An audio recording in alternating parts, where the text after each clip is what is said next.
Je suis posé, je peux même pas dormir, ça s'agite et je vous ai dit de mettre la cloche parce que c'est la Kanye season et la Drake season en même temps. Mais je dirais plus que là, c'est la Drake season. Vous le savez, voilà, il y a le projet CLB qui est sorti. Vous le savez, il y a le clash entre CLB et Donda. Quand moi je dis je kiffe CLB, les gens de Donda ils sont pas contents, ça se biffe. Il y a juste un truc que je veux dire. J'ai fait un débat Twitter hier de 1 heure. Malheureusement, le rush s'est effacé, j'ai grave le seum. Donc je vais en refaire un sur Donda, sur CLB, on discutera et je le mettrai. Cette fois-ci, je ferai en sorte que tout soit bien enregistré. Il n'y a pas de souci. Mais là, il y a eu du mouvement et je ne peux même pas dormir. Alors, faut savoir que là, il y a un mec qu'on appelle Drake qui est en train de jouer aux échecs. Il joue aux échecs avec le cerveau de Kanye West. Et là, Drake, il va loin. Je sais pas si vous connaissez Drake quand ça parle de clash, mais si on doit remonter, à l'époque de Meek Mill, il a quand même réussi à éteindre Meek Mill. Putain, mais Louis et moi, on est connectés. Au moment où je fais la vidéo, il m'appelle. Yo, Balou, faut que tu fasses la vidéo de Drake. Louis, déjà, fais-moi mon générique. Fais-moi mon putain de générique. À partir de lundi, fais-moi mon générique avant de m'appeler là pour faire Drake. Mais dans tous les cas, Louis, on est connectés, toi et moi, je suis en pleine vidéo de Drake. Donc, comme je le disais, y a Drake qui a parlé de son beef avec Kanye West sur 7am on Bridal Path. Et ce qui est marrant, en fait, c'est que il a pas envoyé en mode pique. Non, là, c'est vraiment comme s'il parlait en mode à son petit, quoi, une leçon de morale. Et c'est ça qui est marrant. Et vous allez capter de toute façon où je veux en venir. Et je vais vous expliquer pas mal de choses parce que souvent je le fais en mode je rigole et tout. Mais là, je vais vous parler vraiment sérieusement. Je vais vous parler du beef, je vais vous expliquer le beef et je vais vous parler de choses sérieuses. Donc il lui dit, t'es là, t'arrives pas à te faire à l'idée en gros qu'on est neck to neck, genre qu'on est coup contre coup, c'est toi contre moi là. Comprends-le que là c'est toi contre moi. Et il a dit, ça fait des années que t'as pas été correct, que t'es pas venu correctement, genre c'est-à-dire ça fait des années que t'es plus toi-même quoi. Et sur ça je le rejoins. Moi, voilà, depuis The Life of Pablo, il m'a un peu perdu dans tous ces buzz, ces trucs, je monte sur scène, je fais ci, Donald Trump, je me présente en président, je pleure, tout ça, moi, ça me perd. Moi, j'aime les artistes qui font de la musique, qui parlent pas trop, qui font pas tout du Kardashian autour pour faire parler. Alors que pour moi, c'est un gros artiste de base, Kanye. Après, il lui a dit, man, fuck respectfully, I just want my respect. Fuck respectfully, genre, fuck être respectueux, je veux juste mon respect. Et je pense que là, c'est un jeu de mots par rapport à l'émission Respectfully de Justin L.A. Boy. Parce que je sais pas pourquoi, qui a l'explication, je ne sais pas. Justin L.A. Boy et Kanye West sont de plus en plus proches. Alors Justin L.A. Boy, c'est qui? C'est un mec qui est un gros suceur des meufs. Je suis obligé de le dire. Quand je vous dis c'est un suceur, la vis, c'est, tu vas sur son Insta, il fait que des posts pour plaire aux meufs, ouais, les meufs, si ton mec, il te donne pas un sac Chanel à 4000 euros, c'est que c'est pas un vrai, que des trucs comme ça. Et son émission, c'est pareil. C'est pareil. L'émission, elle est cool, hein. Le principe, il est cool. C'est d'ailleurs l'émission où il y avait Sweetie, où Sweetie, elle a des trucs sur Quavo, mais lui, son truc, c'est caresser les femmes dans le sens du poil. C'est tout l'inverse de Future. Il y a Future, il y a Justin et les Boys, et au milieu, il y a Balou. Ouais, moi, je suis dans le juste milieu, t'as capté. Mais voilà. Et en gros, ils sont tous les deux proches, jusqu'à Kanye. Tu vas sur son Insta, il follow limite que lui. Va savoir ce qui se passe entre les deux. Mais voilà, il a fait une petite allusion à ça. Tu connais Drake, il aime bien faire des... Après, il dit, toi, en fait, t'es pour les petits-enfants, tu vois. Pour moi, t'es pas connu. Après, il a dit, n'oublie pas qu'on est straight A. Là, j'arrive pour la tête. J'arrive pour couper ta tête, en gros. J'arrive pour la tête. Là, j'arrive pas pour les excuses ou pour que tu me dises please. Là, j'arrive pour la tête. Il est pas là pour rigoler. Là, il est là pour la tête parce que je pense que Drake, il a vécu trop de choses avec Kanye. Je sais pas si vous avez vu son interview avec Elliot, l'une des rares interviews qu'il donne, où il explique que l'embrouille avec Kanye, limite, elle lui fait mal, que Kanye, pour lui, c'était son grand, c'était un mec qu'il respectait, c'était un mec qui l'a inspiré. Genre, en dehors de Lil Wayne qui lui a tout donné, c'est Kanye qui l'a inspiré. Et il a dit que l'embrouille, il comprend même pas. Il est parti à Wyoming parce que Kanye l'a invité. Ils ont fait du son ensemble. Jusqu'à, il écrivait ses sons pour Kanye. Il le dit. Il écrivait les sons à Kanye. Pour tous ceux qui disent Drake, il écrit pas, nanana. Oui, Drake, il a eu des ghostwriters, Quentin Miller pendant un moment, des top liners, etc. Mais tout le monde sait que Drake, il écrit. Tout le monde le sait. Dans tous les cas, bref, c'est pas besoin parce que ça, c'est les gens qui ne connaissent pas le game, qui regardent les infos, juste les grands titres et qui débattent. Mais là, si on parle de musique et dans l'industrie de la musique, tout le monde sait que Drake écrit et que c'est un gros lyriciste. D'ailleurs, pour revenir, même Fun Flex, qui le déteste, l'a mis dans son top 5. Son top 5 de meilleurs lyricistes. Donc bon, mais vous qui connaissez pas, vous êtes forcément là à dire c'est souvent les gens qui parlent pas anglais. Mais pour revenir, pour revenir sur sur ce que je disais, ce qu'il disait en gros dans cette interview, c'est que voilà, il écrivait même ses sons, il était avec lui, boum boum boum, il a posé même sur un son, et après il s'est confié à lui, il a parlé à lui en mode c'est son grand ref quoi. Et quand il rentre, il entend que le son sur lequel il a posé, Kanye pose dessus et fait ou piti pa piti pou, ou piti pa piti pou, il comprend pas, et que derrière, ce qu'il a raconté à Kanye par rapport à son enfant, hein, que le fait qu'il ait un enfant avec une meuf, que c'était pas forcément voulu, ceci, cela, etc. Pusha T le sort dans un clash, qui Pusha T est dans le label à Kanye, que Kanye même produit carrément, le sort dans un clash, et l'attaque lui-même sur ça. Et Kanye West, il dit, et Drake, il dit que ça l'a vraiment touché, il a pas compris. Et c'est ça qui m'énerve chez Kanye. C'est, je vous dis, hein, tellement de gens dans l'industrie, des gens que je connais, même des gens que on entend, des gens que je connais qui travaillent même avec les gens qui sont autour de Kanye, qui me disent il fait ça tout le temps. En fait, la bipolarité c'est sérieux, c'est-à-dire qu'il peut être cool avec toi et après te cut. Un sous le jabon, on rigole, mais ça arrivait à tous les mecs qui sont autour de Kanye, en vrai de vrai. Tu regardes, allez regarder même le pop culture de T-Pain où on parle de l'autotune. T-Pain t'explique comment Kanye lui a volé son truc, L.O.A. and Heartbreak. Il l'explique carrément. Et moi, je suis de l'équipe de T-Pain. Donc, je peux vous le dire, c'est la période où je l'ai vécu. Tu vas regarder des Chris Brown qui lui disent un fuck Kanye, des ceci, cela. C'est parce qu'il y a des choses qui se passent en backstage où Kanye, il est pas neutre. En fait, Kanye, il est sur il a des doubles, il a un double discours. Mais on va en parler tout à l'heure du double discours et vous allez comprendre ma problématique que j'ai avec Kanye. Et je le rappelle, de base, je suis le plus grand fan de Kanye de l'époque de College Dropout. Je mettais les t-shirts avec les nounours à l'époque de Late Registration, etc. Il m'a perdu à partir de 2011, après Watch the Throne. Après Watch the Throne, quand il est... Après The Life of Pablo. Mais on en parlera tout à l'heure. On en parlera tout à l'heure parce que vous aimez trop me faire passer pour un anti-Kanye. Donc, on va continuer. Hein. Il lui dit, je pourrais m'intéresser à celui qui design tes chaussures et tes t-shirts. Je pense que ça, c'est par rapport au fait que, en gros, comme on l'accuse lui de pas faire ses lyrics, de pas être lyriciste, il pourrait dire ouais ben moi aussi, je sais que toi t'as des ghostwriters dans la sape, mais bon, mais je m'en bats les couilles, t'inquiète. Il a dit ouais t'as quelqu'un qui te met en Jildan. Jildan c'est une qualité de t-shirt. Bon bref, en tout cas il parle de sa sape et il fait comprendre que on sait que c'est pas toi qui est derrière ça, mais tranquille, on s'en bat les couilles. Après il a dit donne cette adresse à ton conducteur et fais-en ta destination.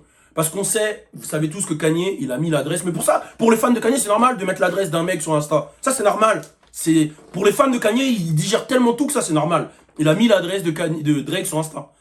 Et il lui dit, la prochaine fois, dis à ton chauffeur de t'y emmener. Tu vois, au lieu de juste faire un post de désespéré, tu vois. Et il a dit que ce post-là, ça lui a fait rentrer dans sa pire méditation. Parce que moi, je te dis la vérité, la tête de ma mère. Demain, je m'embrouille avec un mec. Sur Internet, il met ma localisation, où j'habite, les 2 yeux de ma mère, que je vais tout faire pour aller le fumer. Et c'est tout à fait normal. Mais vous, pour vous, c'est normal. Comme vous êtes des pro-Kanye, pour vous, c'est tout à fait normal que Kanye fasse ça. On vous connaît, tout est normal avec Kanye. Tout ce qu'il va faire, hein, c'est normal. Mais je vais parler des choses qui m'ont déplu chez Kanye. Il est dit, ouais, pendant que tu essayes d'impressionner la nation. Bon, bref, voilà, il continue. Ensuite, il dit, bon, on est dans la Drake era, c'est le golden age, genre, en gros, ça fait des années qu'on est dans la Drake era, il n'y a pas de débat sur ça. Après, il a dit, et regarde ces héros en train de tomber dans leur plus vieil âge. En parlant de Kanye, il dit que c'est triste que ça soit son héros qu'il voit en train de sombrer dans son plus vieil âge. Et j'expliquerai pourquoi on parle de sombrer. Et après, il dit, ouais, c'est le God's plan, etc. Et en gros, je vais expliquer un truc. Et je vais l'expliquer clair. Il faut remettre les choses dans leur contexte. On n'oublie pas hein, que Drake, de base, est fan de Kanye. Ok? On n'oublie pas ça. Moi, je pense que Kanye, il a eu une petite jalousie de voir que Drake niquait tout dans les scores. Il y a ça qu'il a piqué. Et je pense qu'il y a un truc vraiment avec Kim Kardashian. Ça, c'est sûr et certain qu'il y a un truc avec Kim Kardashian. Il y a même des punchlines que les gens ont analysées, voilà, où ça a fait des allusions à Kim Kardashian. Derrière Drake, vous le connaissez, Drake, c'est un mec qui fait des chess moves, comme on dit, c'est un mec qui joue aux échecs. Il n'a pas eu de pitié. Est-ce que vous vous souvenez déjà d'où vient Drake? Si on parle même des clashs à l'époque avec Meek Mill. Je vous rappelle que Drake, c'est un mec qui joue aux échecs quand il clash, ok? Je vous rappelle, hein, pour la petite histoire, si vous vous souvenez pas, à l'époque du clash avec Meek Mill, tout part de Meek Mill qui va sur Twitter et qui dit que Drake, il n'a pas partagé son album. Ça fait du buzz, tout le monde commence à dire qu'il est rageux. Ensuite, il dit que Drake, c'est pas lui qui écrit ses sons. et il leak les trucs de Quentin Miller. Drake, il répond pas. Drake répond en musique avec Charged Up, produit par Nav. Il enchaîne ensuite, 2 jours après ou 1 jour après, je sais plus exactement, avec Back to Back, avec des punchlines incroyables. Est-ce que c'est ton tour ou la tournée? Est-ce que c'est ta tournée ou la tournée de ta meuf? Parce qu'il faisait la première partie de Nicki Minaj, faut le rappeler. Et ensuite, il dit shout out, dédicace à tous les boss bitches qui wife les négros. Les boys bitches qui wife les négros. C'est pas lui qui a marié Nicki Minaj, il s'est fait marier par Nicki Minaj. En gros, il a envoyé des punchlines. Derrière, il a joué aux échecs. Dans le son, il dit tu vas me faire envoyer des bouteilles à Charlemagne de God. Charlemagne de God qui détestait Drake. Charlemagne de God même a avoué que Drake a exterminé Meek Mill. Il lui a envoyé les bouteilles. Meek Mill, derrière, il a essayé de faire un truc avec Funk Flex, ça a floppé. On n'oublie pas que lui, c'est un mec qui joue au chess move, aux échecs. Les gars, j'ai chaud carrément. Je vous raconte ça, je suis excité, j'ai chaud. Il joue aux échecs. Et ben là, il a fait la même chose avec Kanye West. Il a fait la même chose avec Kanye fucking West. Mais qu'est-ce qui se putain de passe avec Kanye fucking West? Alors, je vais vous expliquer ce qu'il a fait. Vous connaissez OVO Sound Radio, c'est sa radio qu'il a lancée sur Apple Music. C'est le premier à avoir fait une espèce de playlist radio sur Apple Music. Je le répète, c'est le premier. Et je me souviens, c'est peut-être dans les alentours de 2014, j'ai pris Apple Music quand j'ai vu OVO Sound Radio. Et je me souviens que la sortie du projet avec Future sortait sur Apple Music, sur OVO Sound Radio. Et je l'avais écouté à l'époque. Le projet en commun avec Future à l'époque. Oh là là, c'était ouf. Dès que j'ai entendu, c'était Digital Ice, j'étais dedans. Bref. Maintenant, sur OVO Sound Radio, je sais qu'il gère ça avec je sais plus, c'est avec Business Boy. Attends, c'est avec Business Boy ou pas? Je sais plus c'est qui gère la playlist exactement, si c'est Forty, qui sait exactement. Mais pour vous situer un peu, à chaque fois ils vont chercher des pépites, ils les mettent dedans. On a même eu le droit des Français, pour vous dire que on a eu le droit des Français et Françaises. On a eu Taha par exemple, je sais pas si vous connaissez, je vous invite à aller regarder Taha avec le morceau Lil Bit. Ça date quand même, c'est une Française, elle avait fait son clip au Japon. On a même eu Hamza dans OVO Sound Radio, et ça je me souviens, je sais plus c'était quel son exactement. Mais en gros, OVO Sound Radio, ça partage des sons qui sont dans la sonorité OVO. Donc même ça, on va en parler tout à l'heure, les gens qui disent Drake il a pas de sonorité, Drake si, il y a une sonorité Drake, il y a une sonorité Canada, Six Side, etc. On le sait tous. Putain, mais ça me donne chaud, je suis dedans les gars. Mais là, ce qu'il a fait dans le OVO Sound Radio, c'est qu'il a allé loin les gars. Il a partagé, il a leaké même le son de Kanye West et André 3000 de Outkast. Vous connaissez tous André 3000, pour ceux qui ne connaissent pas, Hey Ya, Outkast avec Big Boy, etc. Bref, et dans le morceau en fait, pourquoi le morceau on l'a pas entendu? Parce que Kanye dit des choses, justement, tout à l'heure je vous ai parlé de double discours, qui peuvent lui porter préjudice par rapport à ce double discours. Dans un premier temps, il dit, j'ai mis Virgil et Drake dans un groupe de messages, et je leur ai dit d'arrêter de faire les fous avec moi, d'arrêter de rigoler. Donc là, c'est en mode Kanye, il rigole pas quoi, arrêtez de faire les fous avec moi. J'ai mis une pression à Virgil, j'ai mis une pression à Drake. Voilà, c'est ce qu'il veut dire, etc. Après, il fait son name dropping, vous connaissez Kanye, etc. Et là, il dit un truc que j'ai trouvé très grave. Told Drake, don't play with me on GD. J'ai dit à Drake de ne pas jouer avec moi sur les GD. Qu'est-ce que c'est les GD? C'est le Grand Disciples Gang. C'est un gang qui vient de Chicago, le gang de Larry Hoover. Tu vois quand Rick Ross il dit I think a big Mitch, Larry Hoover. C'est de ça qu'il parle. Il jure sur les GD. Et c'est là où je vous dis que ce mec, il a un souci. Je me rappelle pendant son avant-première, son écoute avant-première à Chicago, il a ramené Ruga des GD qui a fait un son GD. Sachant que dans son projet, il a Lil Durk. Hein? Voilà, bon, on va pas rentrer dans les histoires de gang, nanana, mais faites un calcul.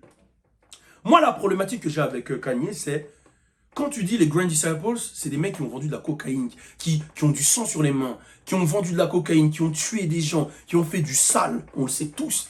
On le sait tous. C'est un gang. Tu jures sur le gang. À un moment, tous les dimanches, tu vas faire le Sunday Services, tu te mets en pasteur. Tu te mets en leader de la positivité. Et là, tu fais un clash contre Drake et tu jures sur les GD. C'est quoi? C'est une menace de mort. Déjà, tu jures sur un gang. En fait, t'es dans un gang. T'es un chrétien qui est dans un gang. C'est ça, en fait. T'es un GD. T'es un Grand Disciples. Et c'est pour ça, maintenant, je fais le calcul, c'est pour ça qu'il a ramené les Ruga et tout. Et c'est là où je vous dis que votre gars, il a un double discours. Hein. Il met une maison, la maison de sa mère, avec une croix de l'église. Il fait des Sunday Services, il fait le mec de Dieu. Il ramène Marilyn Manson, hein, qui est tout l'opposé, qui est dans le diable. Et il jure sur les GD et il ramène les GD.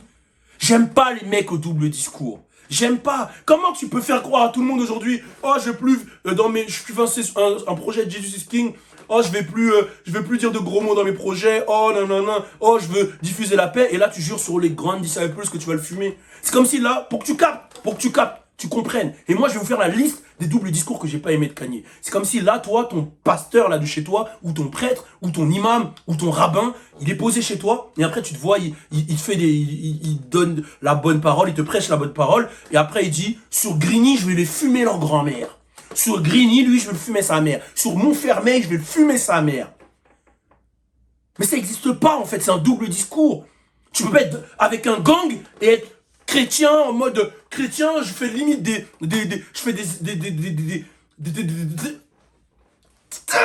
ça fout le seum en fait. Et moi je vais vous faire une liste de trucs comme ça que j'ai pas validé. Et Kanye depuis The Life of Pablo, j'irai même plus loin. J'ai l'impression que depuis le décès de sa mère, c'est plus le même. Je me souviens du décès de sa mère, il a fait un concert, ça m'avait touché à Paname, il a pleuré. Je me souviens, ça m'avait touché. Mes gars, ils y étaient, ils m'ont dit ça m'avait touché.